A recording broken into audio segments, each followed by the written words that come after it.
let's take a look at the full sequence of events that actually led to this tragic crash, right from the takeoff to the moment the plane crashed at the landing strip. Let's look at those sequence of events, because it's important to understand from what we have. This is the preliminary investigation, the reports that are coming in. We've tried to collate that for our viewers. So, the Baramati air crash, what has happened? The Maharashtra Deputy Chief Minister Ajit Pawar boards the Learjet 45 aircraft en route Mumbai-Baramati. Remember that he was on this Learjet 45 aircraft. He boards that because he is heading towards Baramati for campaigning over there. Now, the chartered jet was operated by VSR Aviation and the takeoff occurred at around 8:10. So, we are getting you that sequence of event at 8:10. The plane actually, the chartered flight took off, and we are also running in fact those visuals that we have from the site of the crash. You can look at those visuals as well, that will keep playing for you. So, the total number of people on board were 5. Deputy CM Ajit Pawar was there, a personal security officer Vidit Jadhav, who was the PSO, the flight attendant Pinky Mali, and pilots Sumit Kapoor and Sambhavi Pathak. So, these are the 5 people who were on board that ill-fated plane crash. Now, let's look at the engine. This short flight proceeded normally initially. So, this was a very short flight from Mumbai to Baramati, a very short distance. It started off smoothly, and the Baramati airport is a smaller airstrip described as a tabletop runway. So, you can look at this photograph that we have for you, an aerial view of the Baramati airstrip. It's a very short, it's a small airstrip, and it's described as a tabletop runway. So, it's on top of a hill and it's a flat surface. So, that's where we are in fact showing you those aerial visuals as well for you. So, this is the airport complex over here.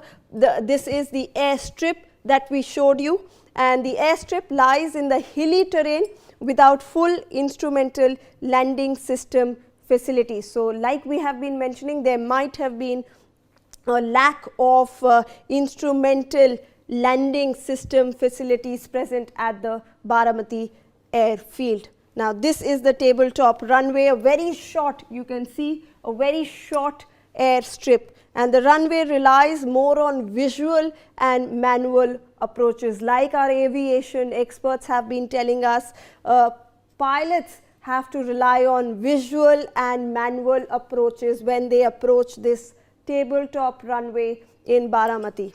And this is in fact the CCTV footage. You can look at that plane in fact coming in and then crashing right there.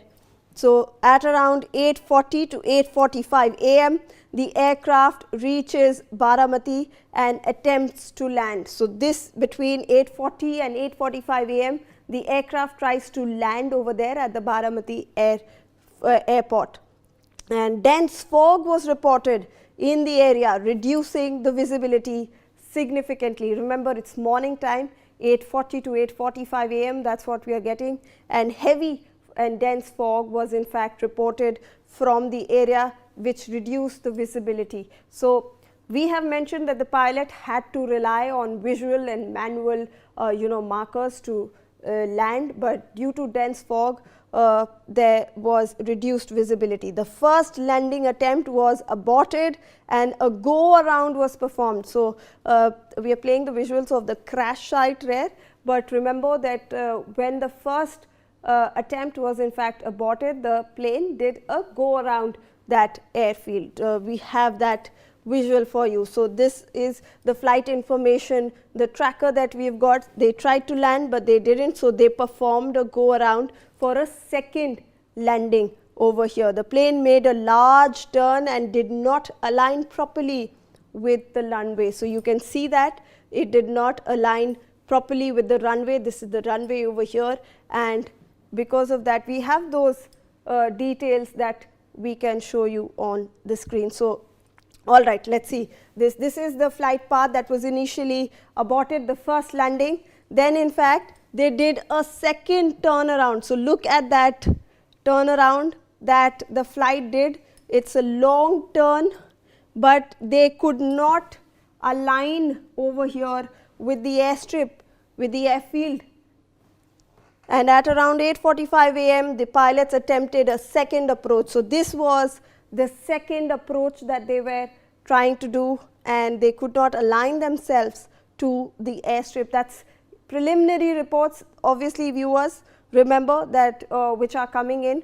We are tracking the flight details, and that's why we are coming to know of these details.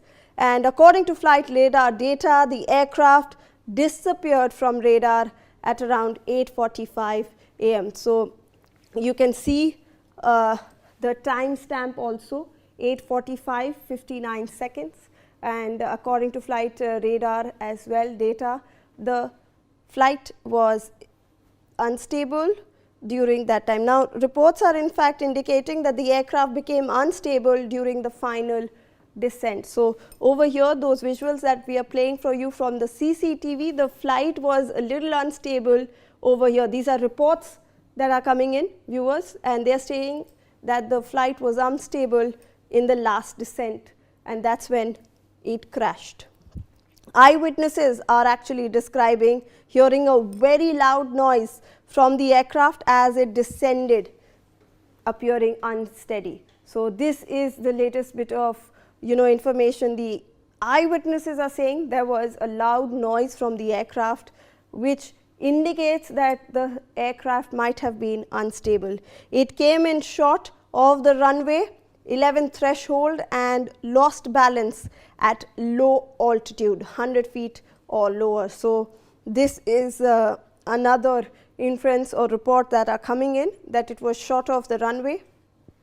And an eyewitness stated that the plane was flying towards the runway and just fell 100 feet before approaching it. So an eyewitness is now stating that the plane was trying to reach the airstrip, but just 100 feet before that it crash landed, and that is the spot where it crash landed when we have that CCTV footage in fact playing out for you. At around 8:46 a.m. the plane crash landed near the runway threshold, went off the side and impacted the ground. So if we can play these visuals again, those are those CCTV footage.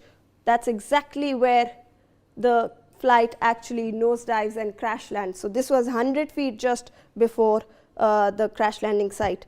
Now, on impact into a rocky outcrop, it exploded immediately, followed by fire and smaller blasts. So reports are stating that it exploded immediately when it crash landed, and then there were smaller explosions or blasts as well that took place. This is the field where it actually crashed, just 100 meters short of that runway that we showed you, that aerial view, that tabletop runway, just 100 meters. This is the site of the crash. Of eyewitness in fact reported 4 to 5 explosions in total. So after that initial impact, there were 4 to 5 smaller explosions as well in the aircraft. So very, very tragic incident. Look at those that smoke that is coming out from the site of the accident. In fact, there was a first initial big explosion and then 4 to 5 smaller explosions as well, as per eyewitnesses. Now, the intense fire prevented immediate rescue efforts by locals who had in fact rushed to the site. So since this was very close to the airport, around 100 feet, locals had rushed to the site for rescuing, but since there was a big fire, a massive fire, and then subsequent 4 to 5 explosions, they could not start the relief operations. Now, all 5 on board confirmed dead by the DGCA and police. So unfortunately, after this entire incident, the DGCA confirmed that all 5 who were on board have in fact lost their lives in this. All right, so that was the sequence of events that we got for you.